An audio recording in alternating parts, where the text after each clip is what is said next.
Today, coffee is one of the most consumed beverages on Earth. Billions of people begin their mornings with it. But the journey of the coffee bean from its accidental discovery in the mountains of Ethiopia to becoming a global multi-billion-dollar industry is a fascinating story filled with culture, travel, and transformation.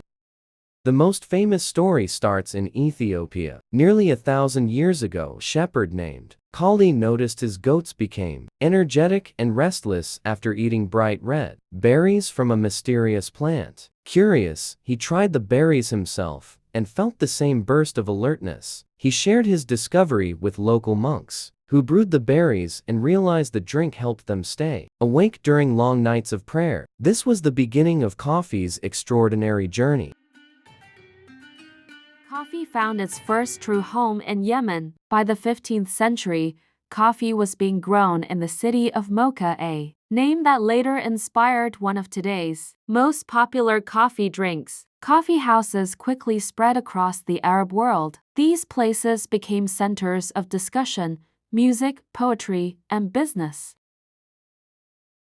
Coffee arrives in Europe, and Venetian traders were the first Europeans to encounter coffee. By the 17th century, it spread across France, Germany, and Britain. At first, coffee faced resistance. Some even called it the bitter invention of Satan. But when Pope Clement VIII tasted it, he declared, "This drink is so delicious that it would be a sin to let unbelievers have exclusive use of it." This approval helped coffee conquer Europe.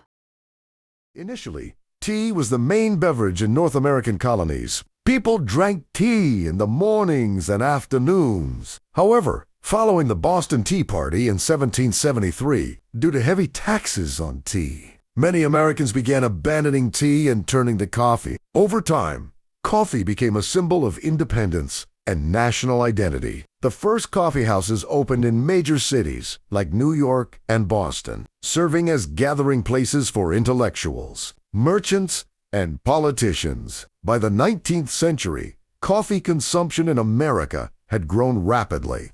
The arrival of European immigrants and the growth of the coffee industry helped coffee culture become an integral part of everyday American life. In the 20th century, with the rise of major brands like Starbucks and the popularity of instant coffee, coffee became a defining element of American culture. Today, it remains a key part of daily life and the economy. Thanks for staying with us. If you enjoyed the video, feel free to subscribe and tell us your ideas for the next video in the comments.